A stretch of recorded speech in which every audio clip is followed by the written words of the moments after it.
In my earlier videos of this series, I have shown you how to generate a report card, how to generate a certificate and save it as a PDF file, how to have time, how to shuffle your slides randomly, and now I will be showing you how to generate an Excel sheet which will contain your name and location, required values like points, percentage, number of correct answers, long answers, and also the questions of your quiz game and the answer which was attempted by your student and whether the answer attempted is correct or wrong, and all of this is done automatically using VBA coding. So if you want to learn how to do this, hit that like button, hit that subscribe button, and we shall get started. Also, please to watch my earlier 5 tutorial videos while I do the coding of all the other features. So now let us go to slide layout 24. So let us make a subroutine here. So we are declaring XLS app as an object. This is the data class and that is referring to the Excel application.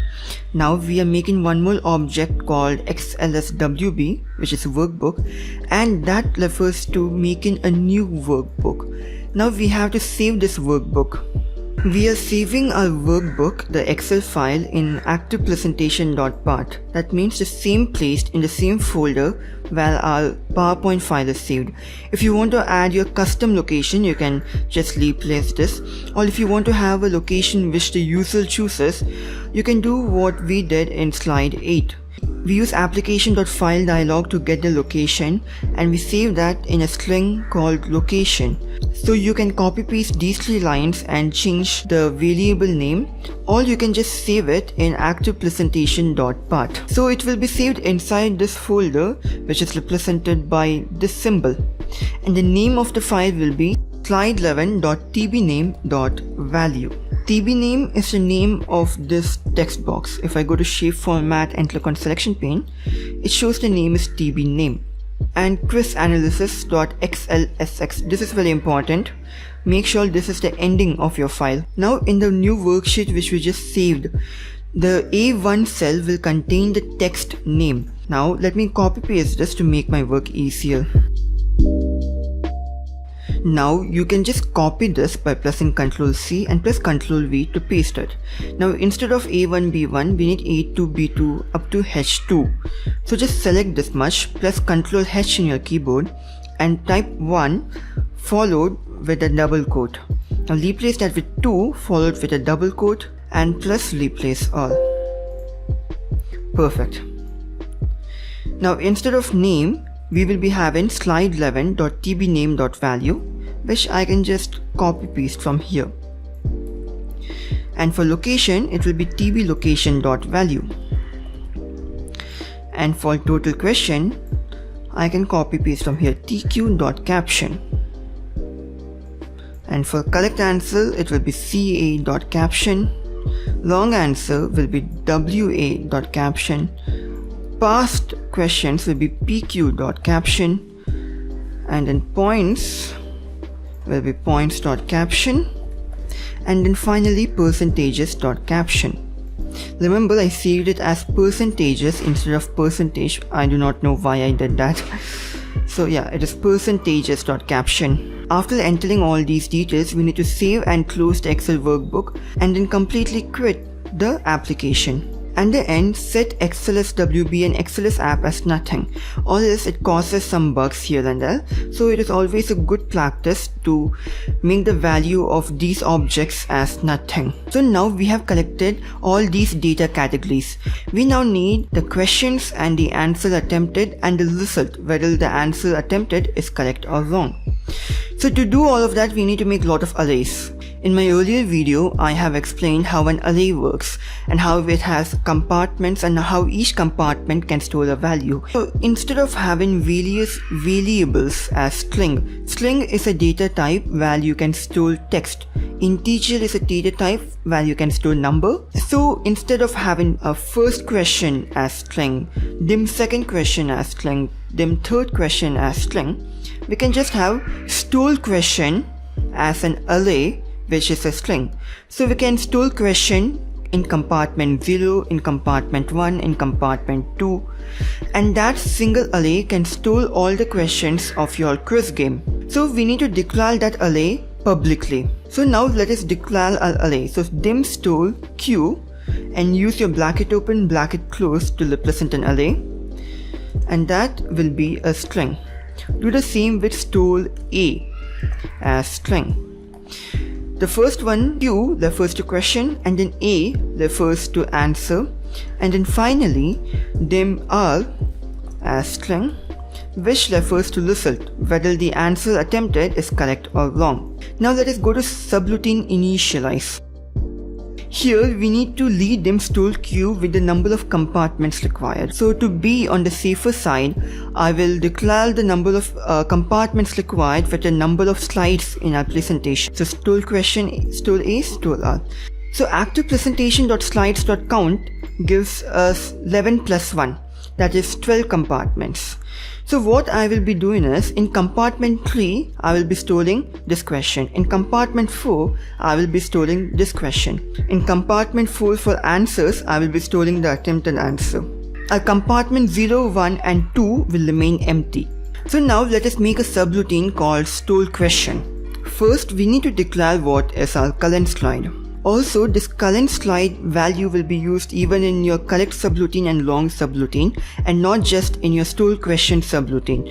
So in the beginning, we can declare this as an integer, because this is just a slide number. So now in our store Q array, in the current slide compartment, which might be 3 or 4 or 5, it will contain the question. Now we need to find out the name of that shape. So in all the slides, the question shape is named title 4, title 4, title 4. So if you want, you can leave it as title 4, or we can rename this in all the slides. In my earlier video, I did show you how to rename it. So question shape is in slide number 3 to slide number 8. It is currently named as title 4. And now let us rename it as just one capital Q. And if I click on play, and now if we check, the name of this shape is Q in all the slides. Perfect. So back to our coding. We do not need the subroutine anymore. We can delete this. And the name of the shape is Q. So whatever text is inside the shape Q, that will be saved in the compartment current slide of our array store Q. Now we need to find out what was the question attempted. We can do that by identifying what shape was clicked. So here we are having a parameter called CA shape as shape. So whatever shape was clicked, we can call that by CA shape. So we can just do CA shape.textframe.textrange and find out whatever question was attempted. So before we run this subroutine, we need to run this subroutine. So you can just copy the name of this subroutine and paste it over here. Perfect. Also paste that in the case of long answer. Now copy this much, paste it here. Now instead of CA shape, make it W shape, and here set the parameter WA shape as shape. So now our answer is stored in the case of long and correct, and also our question is stored, and that is run in the case of correct subroutine and also long subroutine. Now we need to store whether the answer attempted is correct or wrong. To do that, we can just copy paste this and store our current slide, and in the case of correct, we are put in correct. Simple enough. Now copy this, paste it here, and in the case of long subroutine, we are typing wrong. So now we have corrected store Q, store A and store R. We just need to put that in our Excel sheet. So let me copy the last 3 lines here, I, J and K. So I will contain the question, J will contain the answer attempted, and K will contain whether the answer is correct or not. We have typed the heading. Now we need to insert the answers. So we can do that using a for loop. So for I equal 3 to 8. 3 to 8 is important because those are our question slides. 3 to 8. These are our question slides. You have to change all these values accordingly. So let me copy this much and paste it here. So we do not want I1. So in the first case, it will be I2. Or else you can represent that by typing I, and now this I which will be 3 in the first case, minus 1. And we can delete this. So what happens is, in our first case, it will be I 3 minus 1, which is I2. In the next case, when I becomes 4, it will be I and 3, so I3. Next case, it will be I4, then I5. And this should contain store Q I. Perfect. Now we can just copy this and paste it 2 times. Now J should contain the answer and K should contain the result. So we can have a message box prompt in our send result to Excel to inform us whether the Excel sheet is generated or not. So we have collected all the data required. We just need to run this subroutine. So let me copy the send result to Excel and let me run that subroutine when this box is clicked. I'll click on the box, go to insert, click on actions. Okay, this already runs a macro called calculate result.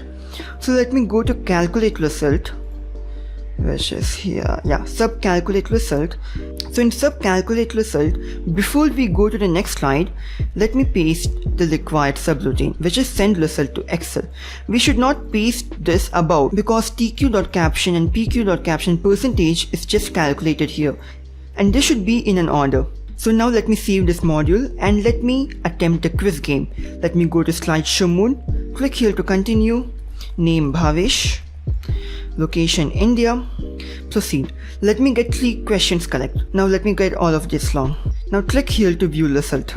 So here it is, Bhavesh quiz analysis. Let me open this and it shows name, location, total question correct long past, percentage what was the question, and then what answer was attempted and whether the answer is correct or wrong.